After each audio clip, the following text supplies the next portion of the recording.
you.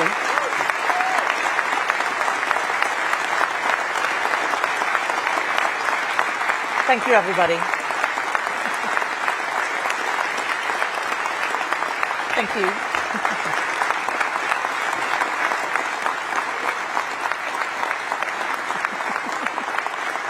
Thank you, conference. Thank you.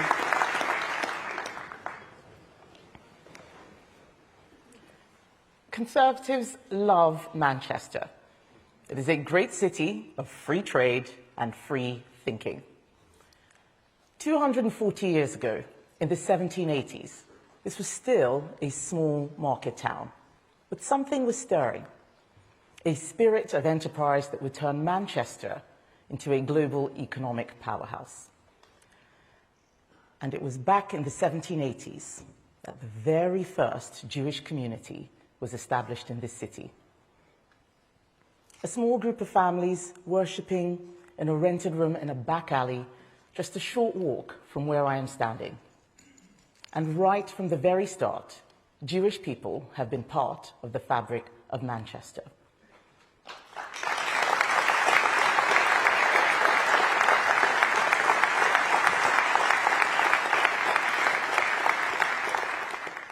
They've been adding their distinct, unique contribution to this fantastic city, while at the same time embracing Britain as their home. The horrific and despicable attack at Heaton Park Synagogue on Thursday has shocked us all. But for many in the Jewish community, it did not come as a surprise. Many have been living with a sense of rising dread that an attack like this was becoming inevitable. Yesterday, I met members of the congregation and visited the site of the attack. The strength of Manchester's Jewish community is humbling. Targeting the center of community life on the holiest day of the year was not just an attack on British Jews, it was an attack on all of us.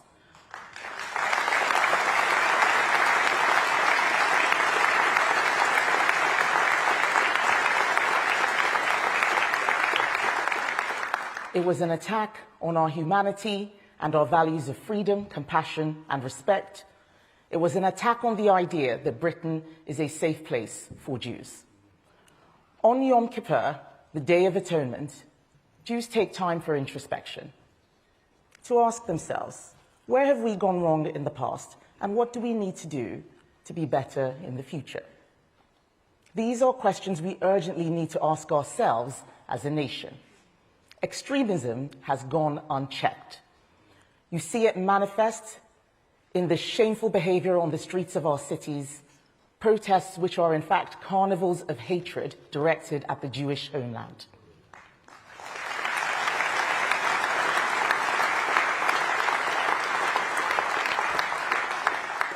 You hear it in the asinine slogans. You hear it in From the River to the Sea, as if the homes, the lives of millions of Jewish people should be erased. You hear it in Globalize the Intifada, which means nothing at all if it doesn't mean targeting Jewish people for violence.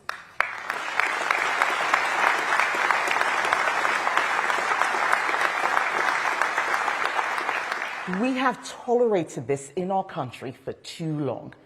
And we have tolerated the radical Islamist ideology that seeks to threaten not only Jews, but all of us, of all faiths and none, who want to live in peace. So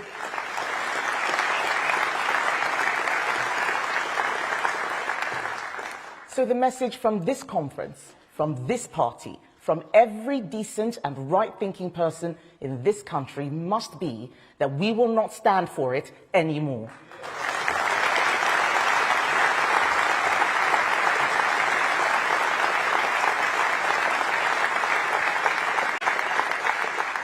We cannot import and tolerate values hostile to our own. We must now draw a line and say that in Britain, you can think what you like, and within the bounds of the law, you can say what you like, but you have no right to turn our streets into the theatres of intimidation, and we will not let you do so anymore.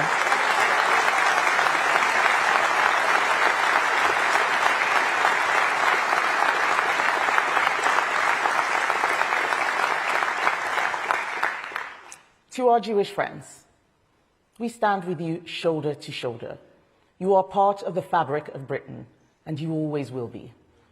We pray for the recovery of the victims still in hospital, and we mourn with you the loss of Adrian Dolby and Melvin Kravitz. May their memories be a blessing. But we must never let terrorism defeat our democratic process.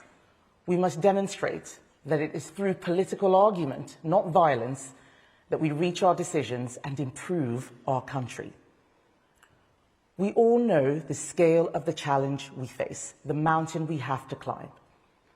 Last year, the public sent us a clear message, one we could not mistake and which we will never forget.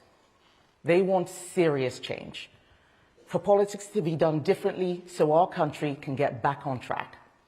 That's what I promised you when I stood for the leadership of our party, a reset. Politics done differently, politics done properly, a Conservative Party under new leadership, ready to earn the trust of the British people again.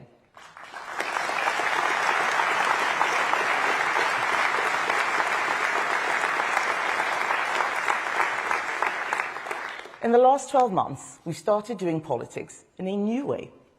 No more making the announcement first and then working out the policy details second.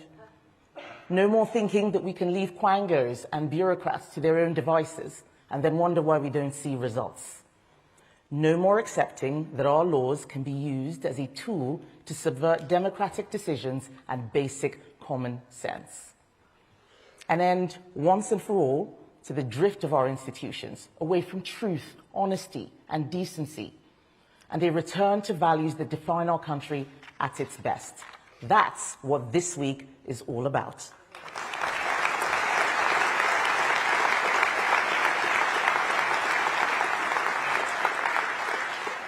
But I didn't say it would be easy, and I didn't say it would be quick. Nothing really worth doing is. Anyone who tells you that there are easy answers to the big questions our country faces is either lying to you or lying to themselves. We are taking a new approach, credible plans rooted in conservative values. Hard though the task is, we have plenty of reasons to be cheerful, because as one of my great predecessors, Margaret Thatcher, put it, the facts of life are conservative.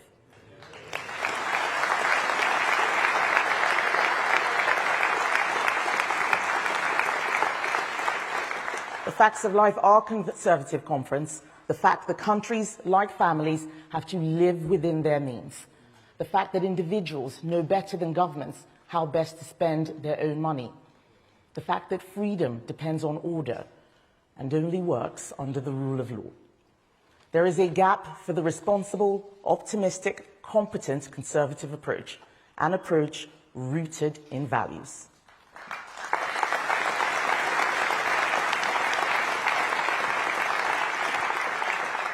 Values like personal responsibility. As my dad often said to me, only 20% of what happens to you is down to others. 80% is down to your actions and your choices. Like citizenship, a commitment to a country and the people in it. Family, in different shapes and sizes, the bedrock of social stability and the foundation of our society. Freedom, freedom to think, to speak, and to live as each of us chooses.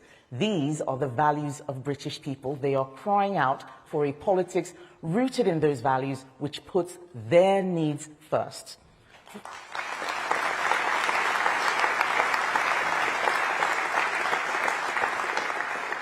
Conference, they are crying out for a stronger economy, where hard work is rewarded and everyone has a chance to get on. For stronger borders, where we control who comes here and can remove those with no right to stay. This is our political DNA as Conservatives. Our job is to prove to the country that we are the only party that can deliver it.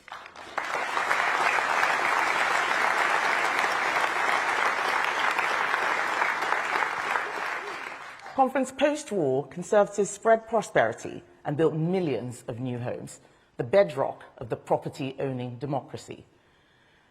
In the 1980s, Mrs. Thatcher broke the cycle of high inflation, low growth, and trade union strife, giving Britain back her national pride and economic strength. Labour accuse us of achieving nothing in the 14 years since 2010. I'll tell you what we did. Remember what we inherited from them back then. They spent all the money, sold the gold, piled up debt. Like every Labour government in history, they left unemployment higher than they found it. We were elected to fix it, and Conservatives got to work. We slashed the deficit every year so that when the pandemic hit, we had the means to weather the storm. We reformed our schools to put rigour back into the curriculum, and today a whole generation of young people will enter the world with better maths and literary skills than any generation before them. We reformed welfare. We got people into work. 4 million new jobs were created, over 1 million new businesses. We gave the British people a choice on our membership of the EU, and we implemented that decision.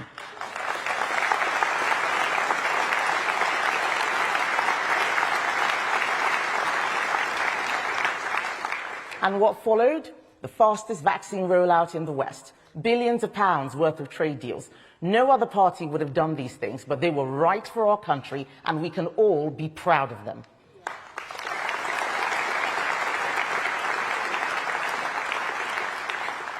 And conference, we mustn't forget that in each election, from 2010 to 2019, our vote share went up. That's unprecedented in modern history. And the British people don't get it wrong.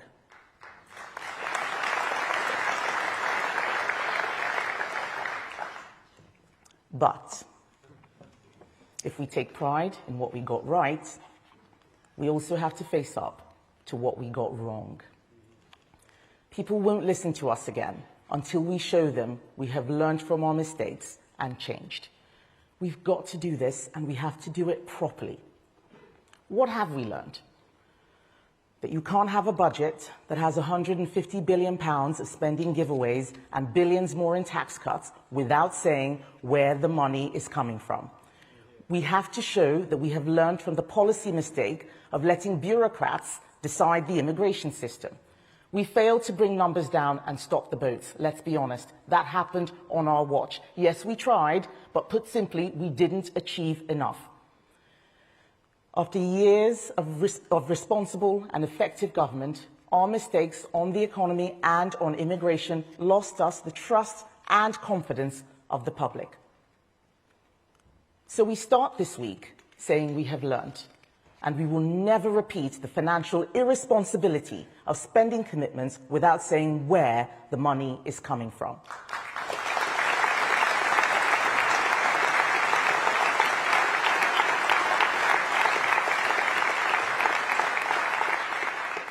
Never again, conference. This week, we will set out how we have changed, how we will be different, and most importantly, how we will make a difference.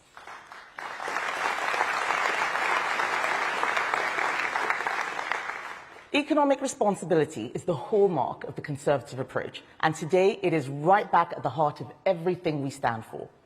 We may be in Manchester, but the theme of economic responsibility will run through this conference like the words in a stick of Blackpool rock.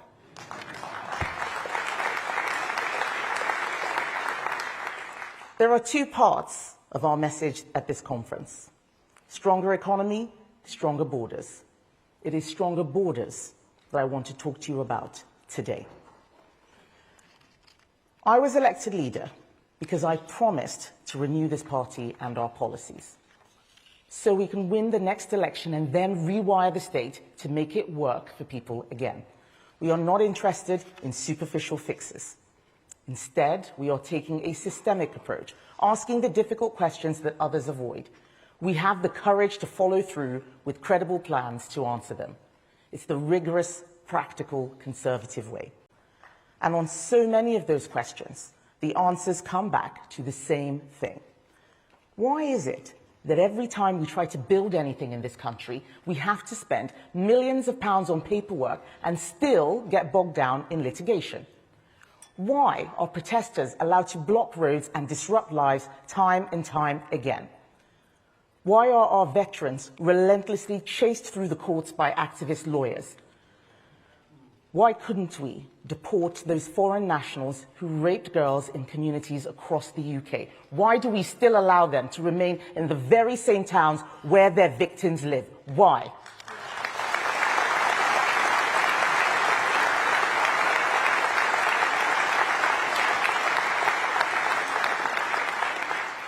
It is fundamental. Why can't we control our borders and remove those who need to go? All these questions boil down to who should make the laws that govern the United Kingdom. Conservatives believe it should be our sovereign parliament, accountable to the British people. The reality today is that this is simply not the case. I saw it again and again in government. So often we had the right instincts and the right policies, but our hands were tied by a system that frustrated democratic control. This use of litigation as a political weapon is what I call lawfare. Well-meaning treaties and statutes like the European Convention on Human Rights and the European Convention on Action Against Trafficking, drafted with the best of intentions in generations gone by, and more recent additions like the Modern Slavery Act, are now being used in ways never intended by their original authors. What should be shields to protect the vulnerable have instead become swords to attack democratic decisions and frustrate common sense.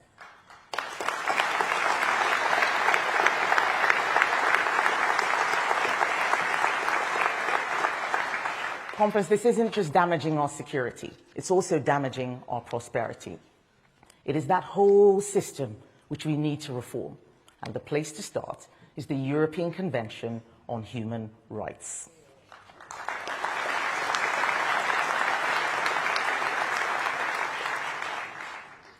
None of us had a problem with the rights in the original charter.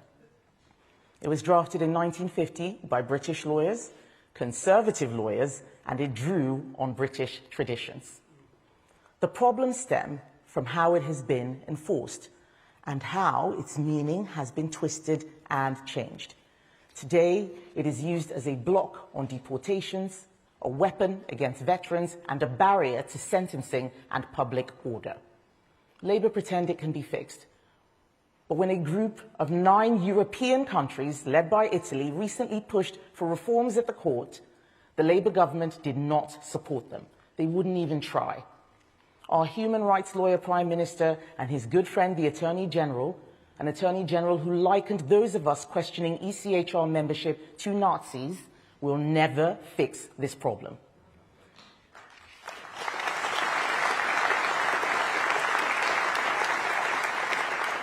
Instead, Conference, they have gone in the opposite direction, paying to surrender British territory in the Chagos Islands and plotting to force everyone in this country to carry Starmer's digital ID. Conference, we will fight them every step of the way.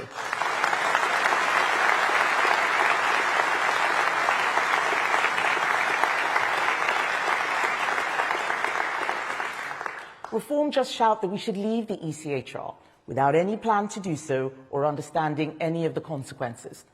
They are practicing that old failed politics I talked about, that politics of announcements without a plan. That is the way to chaos and failure. It is only the Conservatives who are taking the honest, responsible approach, prepared with a plan to deliver. To make sure we can strike at the root of the problem, we need to understand the full extent of the problem. That's why I identified 5 essential policies that the government must be able to implement if we are to secure our border and restore order to our society. 5 tests that a country has to pass to be truly sovereign. First, can we deport foreign criminals and those who are here illegally? Second, can we stop our veterans being harassed through the courts? Third, can we put British citizens first for social housing and public services? Fourth, can we make sure protests do not intimidate people or stop them living their lives? And finally, can we stop endless red tape and legal challenges just choking off economic growth? Any self-respecting sovereign nation should be able to answer all 5 of those questions with a clear yes.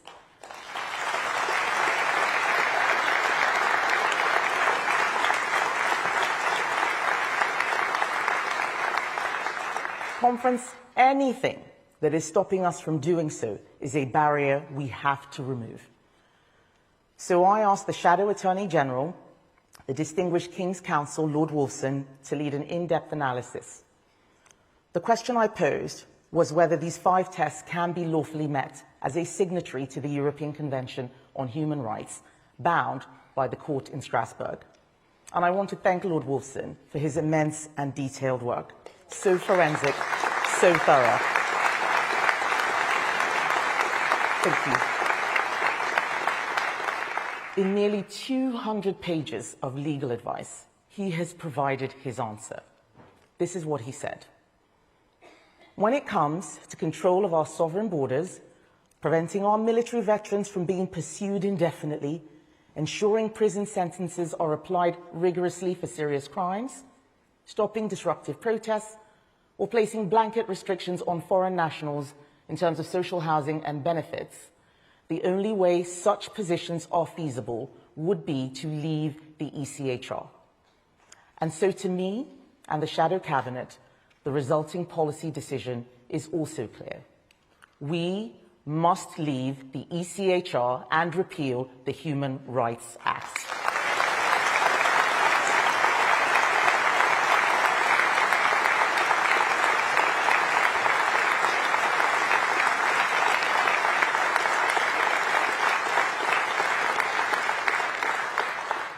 Conference, I want you to know that the next Conservative manifesto will contain our commitment to leave. Leaving the Convention is a necessary step, but it is not enough on its own to achieve our goals.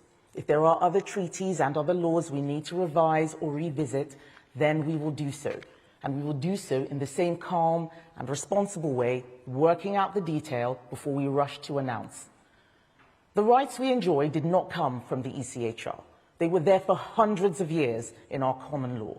Parliament has legislated over centuries to reflect and protect our freedoms. Human rights in the United Kingdom did not start in 1998 with the Human Rights Act, and they will not end with it.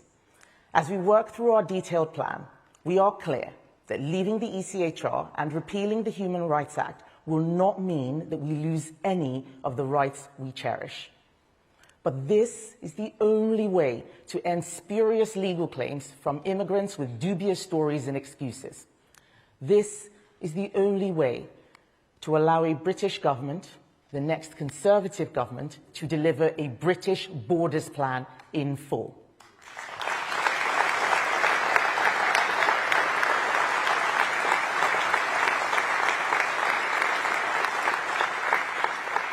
Conference, the Shadow Home Secretary, Chris Philp, has done a brilliant job pulling together this borders plan. The Conservatives are a strong team, and he will be saying more about this shortly, including our plans to remove 150,000 illegal migrants a year.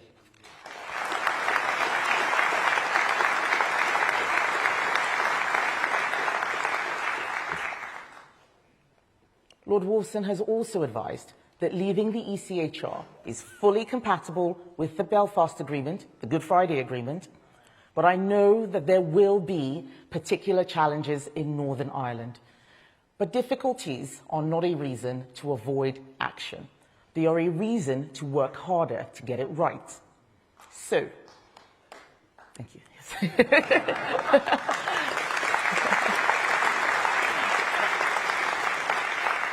So, to ensure that this is an orderly and respectful process across the whole United Kingdom, I am asking Shadow Northern Ireland Secretary Alex Burghardt to lead a review into union-wide implementation. So at the next election, we will present the people of the United Kingdom with a clear, thorough and robust plan. Not the vague mush that we see day in, day out from Labour, nor the vacuous posturing that we see day in, day out from Reform. Conference. You would have seen last week both Labour and Reform shouting at one another, trading insults instead of solutions. One flings around the word racist and will not be realistic about what is going wrong. The other whips up outrage, offering simplistic answers that will fall apart on first contact with reality. That is not serious politics.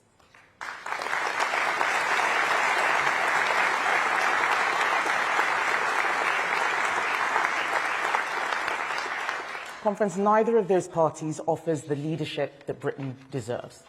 The truth is that Labour and Reform are two sides of the same coin.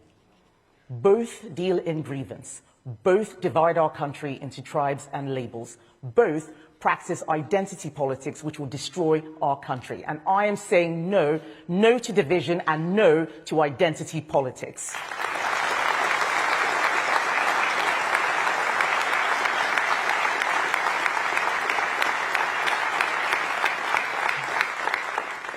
Conference, what Britain needs is national unity. I am black. I am a woman. I am a conservative. And I know that identity politics is a trap.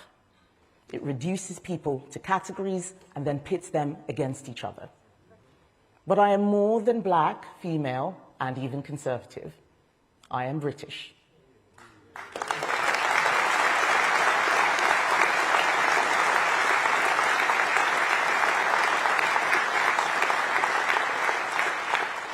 Conference, I am British, as we all are.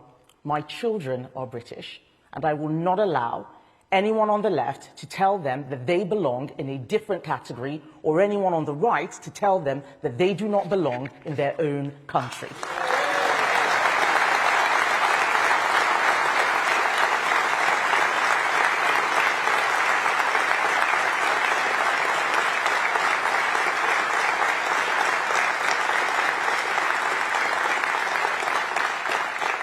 Yes, Britain is a multiracial country. That is part of our modern story.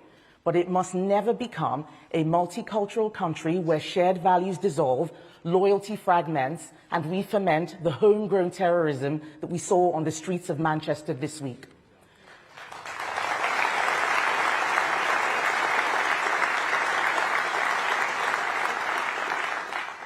Nations cannot survive on diversity alone. We need a strong common culture rooted in our history, our language, our institutions, and our belief in liberty under the law. That is what holds us together, and that is why borders matter, why numbers matter, but most of all, why culture matters. Who comes here, why they come, and how they contribute. That is how we protect the inheritance that generations before us fought for and died for.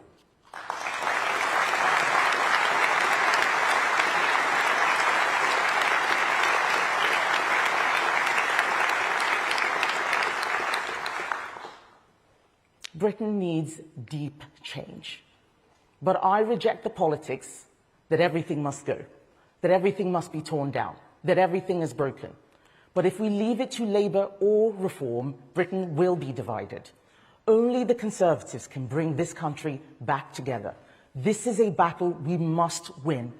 By combining secure borders with a shared culture, strong values, and the confidence of a great nation, we can win the debate and win the next election.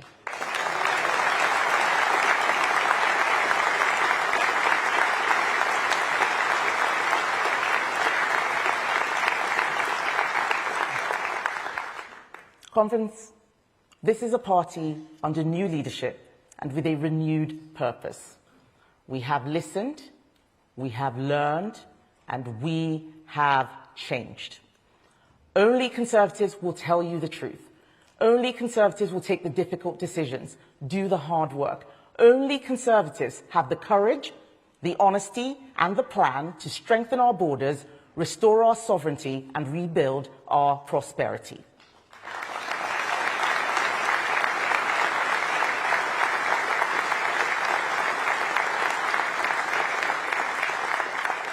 So I say to you all, as we start our conference, yes, we have a mountain to climb, but we have a song in our hearts, and we are up for the fight.